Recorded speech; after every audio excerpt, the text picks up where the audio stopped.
Hello, welcome to Our Voices. The number of confirmed coronavirus cases has reached a new milestone. There are now more than 3 million confirmed infections worldwide. In Africa, the numbers continue to rise. And this new reality brings a number of changes that have disrupted everyday life.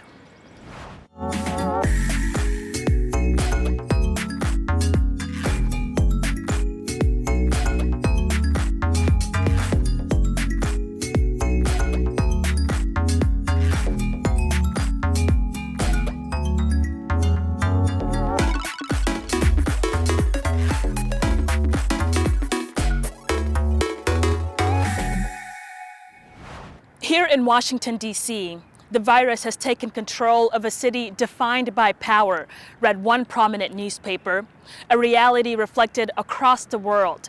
In the next half hour, I'll be joined by my co-host Haiti Adams Fitzpatrick and Ariane Itangishaka. We'll take you to South Africa, a country where the virus has forged a new norm, and to Liberia, where young people are finding ways to protect their communities, and to the United Kingdom, where a COVID-19 survivor shares her harrowing experience and her advice on how you can protect yourself. But first, our correspondents across the continent share insights on how the coronavirus has upended life in African cities. Anastasia Tudiash in Kinshasa. Here in DRC, the country's main religious leaders are now officially part of the National Health Task Force. President Felix Tshisekedi has appointed them members of the newly created National Solidarity Fund Against COVID-19, designed to seek and collect financial resources that will help support patients and caregivers. Meanwhile, the governor of the capital has made the wearing of masks compulsory for anyone walking in the streets of Kinshasa, promising to fine anyone who would not comply. And those who can't afford masks are expected to make them at home. As a consequence, more and more seamstresses like Marie Curie here can be seen suing dozens of those and selling them 1,000 Congolese francs, that is 58 cents in dollars. Merci.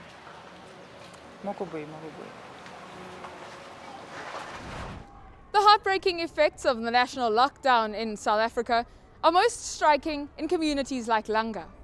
The community lies just a few kilometers outside the Cape Town CBD in the country's epicenter, where more than 1,700 COVID-positive cases have already been recorded. The South African government has set aside 500 billion rand to give some economic relief to the country's poor. But it doesn't appear as if that directive has filtered into communities like this. With a high unemployment rate and many unable to work even if they had a job, it's been a real struggle for families to put food on the table. This dire need has prompted local police officers to call on the assistance of humanitarian aid group Gift of the Givers to help distribute food parcels and issue daily meals to the elderly. I'm Kiki Mordi here in Lagos, Nigeria, where residents have been mandated by the government to stay home in a statewide lockdown to prevent the spread of coronavirus. With local transmission of COVID-19 already recorded, Nigeria's National Center for Disease Control has intensified measures to try to flatten the curve. This impact doesn't spare local maternity hospitals like this enduring the cataclysm that comes with the pandemic. Gynecology departments in some public hospitals have been shut down, open only to emergencies. Experts fear a rise in maternal mortality rates and that this collateral damage might outlast the pandemic itself. The city may be on lockdown, but maternal health needs aren't. And as pregnant women distance from their caregivers, avoidable emergencies loom. Maureen Ojiambo, and here in Nairobi, Kenya, COVID-19 cases continue to rise.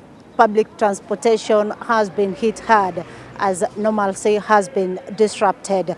Public transportation system and matatus have been forced to limit the number of passengers on board, as passengers are being forced to wear masks as one of the measures to combat COVID-19.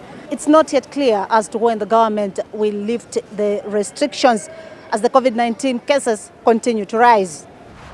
Our thanks to our correspondents for their report. The numbers are grim. Hundreds of thousands have died, but even more have survived. After the break, we introduce you to a woman who contracted COVID-19 and then beat it. But first, as the coronavirus spreads, so does misinformation. On this special Your Voices segment, doctors and epidemiologists address myths about the coronavirus.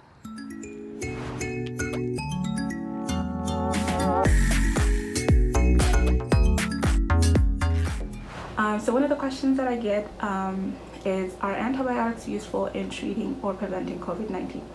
The answer to that is no. Antibiotics such as amoxicillin, penicillin, or azithromycin, they're usually used in settings where individuals may have or actually have bacterial infections. So antibiotics are usually not effective in treating the novel coronavirus, which is actually a viral infection. With that being said, if you do end up getting admitted to the hospital because you do have coronavirus, and you do end up developing some kind of bacterial infection at the hospital, you may actually get administered these medications, these antibiotic medications. But it should be cautioned that excessive use of antibiotics could also lead to a condition called antibiotic-resistant bacteria. So first off, I think it goes without saying that any kind of disinfectant solution, including Lysol and other similar brands, should not be ingested orally or introduced into the body through any other orifice. It should not be injected in the vein. It should not be injected subcutaneously. These are not the purposes for these actual products, and they can cause bodily harm as well as death. So this is not a solution or a cure for COVID-19. Also, I've heard that if you gargle salt water or drink water every 15 minutes, or different garlic-based solutions that you gargle or vinegar-based solutions that you gargle, you will prevent the virus when it introduces itself into the throat, that you will prevent it from actually entering into the respiratory system, so prevent it from entering into the lungs. And drinking water every 15 minutes and the other myths that I just mentioned will encourage the virus in the throat to actually go down the esophagus into the stomach, and then you will not get infected from COVID-19. This is absolutely false information. Definitely drinking water is a great thing. Garlic has its own antimicrobial properties. So these are all things that are great for your immune system to detoxify you, but they are not cures for COVID-19. Lastly, I wanted to address a myth that Black people, that COVID-19 in general is a white disease. This is absolutely false. Black people are at an increasingly higher risk of contracting and dying from COVID-19 due to pre-existing medical conditions that occur disproportionately in that particular demographic, living situations. So those who live close together, which is related to socioeconomic kind of status, as well as limitation to access in terms of healthcare, whether it be insurance or just good hospitals, and lastly, professions. So they're more likely to be essential workers, so more likely to be exposed. Hello, my name is Dr. Brenda Koech. I'm a general practitioner. There's a myth that exposing yourself to the sun or high temperatures will prevent you from contracting COVID-19. This is not true. Looking at the global pandemic, regions with hot climates and countries that are already experiencing their summer have reported cases of COVID-19.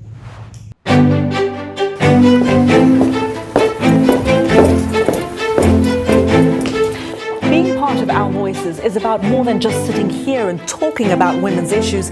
It's about listening to them and bringing their opinions to the table and making sure their voices are heard. Because our lived experiences, our stories, and our voices will help shape the next generation.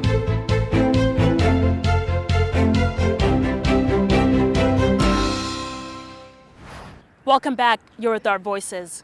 What started off as a fever and a cough turned into a haunting battle with the coronavirus. Haiti Adams Fitzpatrick brings us a story of one woman's difficult road to recovery. Betty McConey is a celebrated champion of women's rights in her home country of Zimbabwe and where she now lives in the UK.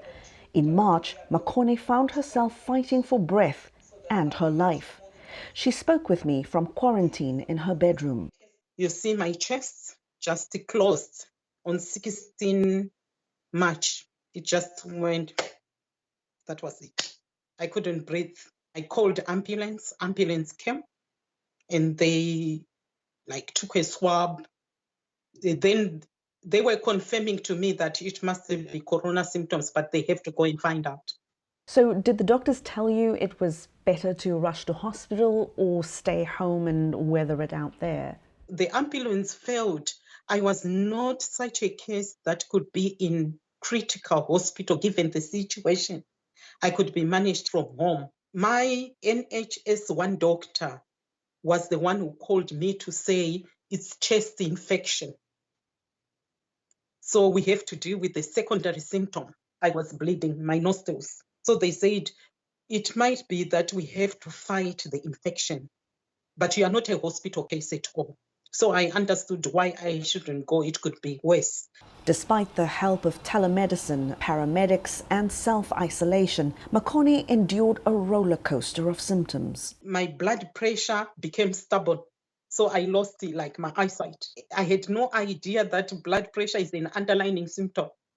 No idea and how it could connect to a virus. I was on antibiotic. I couldn't breathe well. But then they said I should start cardio exercise. So the mucus, the yellow mucus, one of it came out like a thick. I was scared. What kind of mucus would come out of a human being? It was so thick and yellow. So I started shivering. But then it smelled of blood. I couldn't breathe. Then I called the ambulance.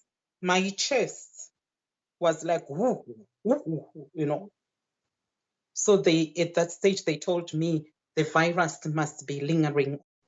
It's horrifying. You feel death. I felt death. I gave up.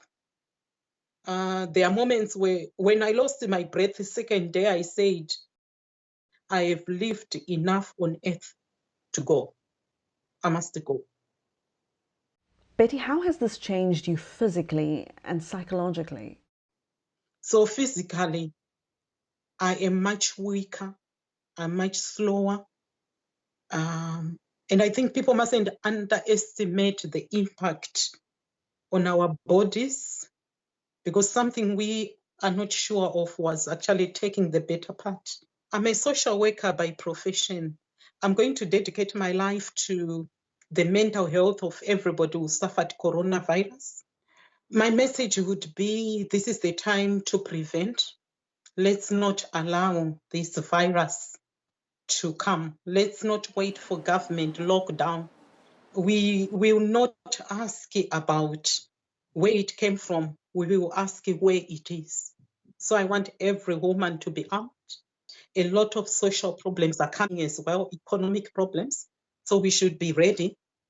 It caught us unaware in UK, even in this first world country. The only thing we can do is let's prepare our homes for this. Learn from our mistakes. Most of us died on the front line. We don't want it to happen in the continent. Let's not take this for granted. Let's really take the bull by the horns. What a powerful story, and we wish Betty a quick and full recovery. Now, how do you know if mild symptoms like a cough or a sore throat are indeed something more serious? My co-host Ariani Tangishaka gets us some answers. That's right, Ayana. There has been a lot of questions about the symptoms and people even go to hospitals to get treatment or simply self-medicate and so forth. And to help us understand this and more, we want to hear from those on the front line and what they know from interacting with COVID patients. With me from Nairobi, Kenya is Edna Talam, CEO of the Nursing Council of Kenya. Edna, thank you so much for being with me today. You're welcome, Maureen. Well, let's begin with being on the front line of COVID-19 patients' care. What do patients say is the first symptoms that made them believe that, in fact, that they have contracted COVID-19? The first thing patients say are the first symptoms that they made believe that they have contracted COVID-19 were symptoms commonly associated with seasonal flus, the general body malaise. They also report the fever, having high temperatures, sneezing, having dry cough, difficulty in breathing, or shortness of breath. Most patients who also came or who were contacted actually did not even experience these symptoms. They may have experienced one symptoms or the other, but most of the time they might not really have all the symptoms together. And as you're discussing with them about their symptoms and their basic situations, what are patients most concerned and what are they most worried about? Is he accessing treatment, affording treatment, or perhaps infecting other people? What are they concerned about mostly? Sure, Orin, that we are having concerns and worries from our patients. As you are aware that COVID-19 is a disease, it's a novel disease that has no cure at the moment. There is fear of a known outcome. The main concern of many of the patients is usually the possibility of the disease being battled, going into severe and critical disease with most likely poor prognosis or having infected family members or loved ones. The time and finances spent while one is in isolation or quarantine during the treatment period is also a burden, considering the fact that not everyone in our context are employed and can access insurance cover to gather for the hospital bills. We are not sure of this social isolation from the African context. For real, our culture, our values, we have this worry of how soon can this be over. We are also having stressful events which surrounding these COVID-19 cases, including being stigmatized, which has been reported, and this may also lead to mental depression. What are some of the information about COVID-19? Again, as nurses on the front line, what is some information that the people do not know about this virus? We've noticed that persons may have COVID-19 without even demonstrating any symptoms, being asymptomatic. The unique thing again that we are experiencing with this virus is on the duration of conversion from positive cases to negative cases. It depends on unknown factors at different patients regardless of their age, their gender and comorbidities, and it can range from even 8 days to even over 30 days. So it is keep evolving and it is more complex.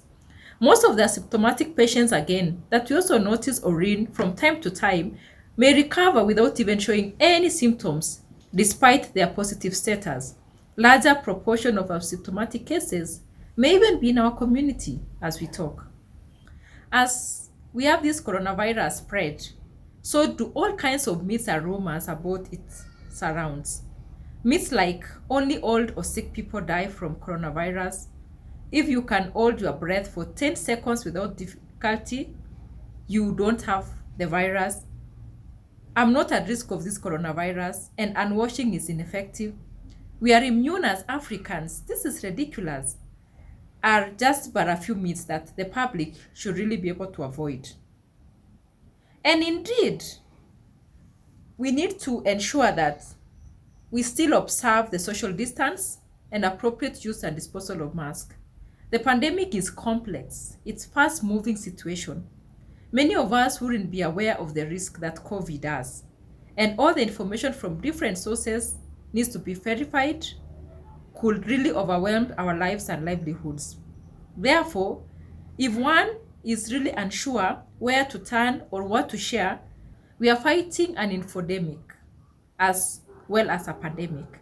A bit of online self-discipline is urgently required to really avoid information overload. We need also to ensure that we follow the daily health habits, the physical well-being, our mental status, our spiritual well-being, our intellectual well-being, emotional and also financial well-being. These are all what we require to keep us moving as human beings. And of course, as caretakers, what are you guys most worried about, in general? Orin, this is really an interesting question. And just to be sincere, indeed, we are fear, and we are fear of being infected. Infecting our families and infecting our loved ones or even our colleagues. Feeling stress is an experience that most frontline healthcare workers have at the moment. Therefore, we we have set up support centers for all healthcare workers, patients, and relatives in the various COVID-19 hospital and isolation centers to support them psychologically. We worry again on our capacity to handle this possibility of having huge numbers that we've seen in other countries. We're also worried as a profession about dealing with huge numbers of deaths, as seen and encountered by our other colleagues. We are also worried, Oreen, that this can lead to mental health issues among us ourselves. You can imagine coming on daily to a unit and you encounter 100% mortalities. All the people you left a day before have died. Imagine your own colleague dying. Imagine your own boss. It is so sad. This is a reality of the disease, and we do not want to reach there. Our thanks to Edna Talam for sharing her insights with us. Now, how is COVID-19 impacting you, your communities? Let us know on Twitter, Instagram, and Facebook. Our handle is @VOA Our Voices. You can also let us know on WhatsApp. That number is on your screen. After the break, I'll make my way back to my home where I'll be joined by my co-host. We're going to talk about what Africans are doing to combat the virus. Stay tuned. Wash your hands with soap and water before you eat, after using the toilet, after touching anything many other people touch, like a seat on a public bus. Scrub thoroughly for 20 seconds. If you cannot wash your hands, use a hand sanitizer. Taking these steps can prevent not only coronavirus, but also colds and flu and other viruses. For more information, visit the World Health Organization's website. Hello, welcome back to Our Voices. As you can see, I am back in my home where I've spent the majority of my time these past few weeks under lockdown.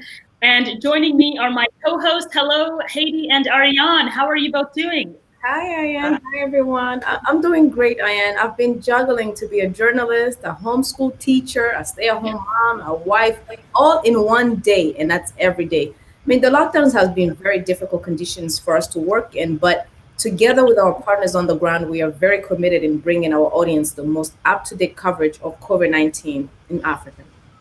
Well, yeah, it's really been an interesting time. It continues to be. Hello to both of you. Hello to our viewers. You know, there's a lot of talk these days about what are we learning while we are on lockdown, while people are in quarantine or self-isolation. What are we learning about ourselves? What are we learning about each other? And I've learned a lot about not just myself and the rest of my family. I've learned a lot from my children particularly. I'll just show you a picture of my son's art has now been influenced by what's going on. This is how he drew me a picture of the coronavirus, he says. And he's also done a little PSA, and he says, this is what happens when you cough, and that's how one of the ways the virus can be spread. And you know, cute as it is, I've really come to think about how they process what is going on around them. You know, it's very different as an adult, how we can make sense of things. But for them, this is a big change in their lives that I don't think anyone could have prepared them for. And what's happening now is going to affect them and help shape the people they become. They're the future. So I think it's really important for us also to just pay attention to and speak to our kids on a regular basis, find out how they're making sense of this, and keep giving them information too, that, you know, this is rough now, but that just like with many other things and situations in the past, we will get through this. You know, Haiti, I never thought that a virus as vicious and as deadly as a coronavirus could be made to look so cute. So thank you for that. Listen, these are very difficult times, I think, for everybody. And I've been really inspired by the women who have stepped up to fight the coronavirus. And every week we feature women in our Women to Watch segment who are making a difference. And I think that this segment is really special.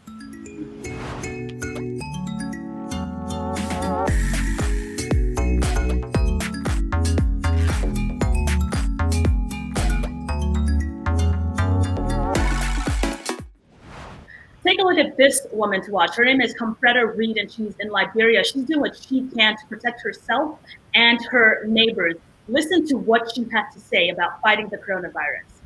After seeing the various masks around the world, I was inspired, and I decided to take it to our local culture by creating an African version of it. I was like, we too can make use of what we have in order to put an end to this whole coronavirus. We have almost all we need to fight this virus. We just need to think out of the box, be more creative, make use of what we have, and believe that this coronavirus is real, it exists in Liberia. I absolutely love that. And I think she has a point. Small acts can really add up to make a big difference. And it really makes one feel so proud when you see these homegrown solutions really coming out in this time. I'm particularly impressed by this duo from South Africa, Daniel Ndima Dineo Leoma. Now, the two of them run a South African genomics company called Cape Bio, and they've developed a COVID-19 test kit, which gives you results in little over an hour. They say it's so important that the country be able to develop these test kits locally so that it reduces the need for imports. And so, South Africa can then do these rapid tests amongst its own population as quickly as they want. The ability to get results, Ndima and Leoma say, will also help after the lockdowns and other restrictions are lifted, so that they'll be able to monitor patients in South Africa on a more ongoing basis. It really makes me feel proud as I'm South African born, so this is really good to see that people are springing into action and really coming out. This is a time for all this innovation to really come to the fore. So it's really exciting, and I'm very impressed by the two of them. I couldn't agree with you more, Haiti. Domestic production, it's so key in this time. I'm just reminded, actually, in the previous episode, we covered that in the county of Kitui in Kenya, about 100 miles from Nairobi, the governor, who's also the former Minister of Health, Charity Ngilu, has made impressive transformation of a factory into a mass assembly line. I mean, domestic production is so key now, where people are actually losing jobs. In this factory, 80% of the women who have been hired are women who most likely didn't have a job. And so I'm really happy on these efforts that we are seeing on the ground on the continent. And I'm hoping to see them in many different parts: West Africa, East Africa, South Africa, everywhere, where we're not waiting for the outside world to help, but that we can produce the things that we need in Africa. I absolutely love hearing stories like this. Ladies, thank you so much for sharing. And for our viewers at home, if you want more stories like this, just go to voanews.com. Unfortunately, that's all the time that we have today. Thank you so much for watching. On behalf of my co-host and the Voice of America, good day.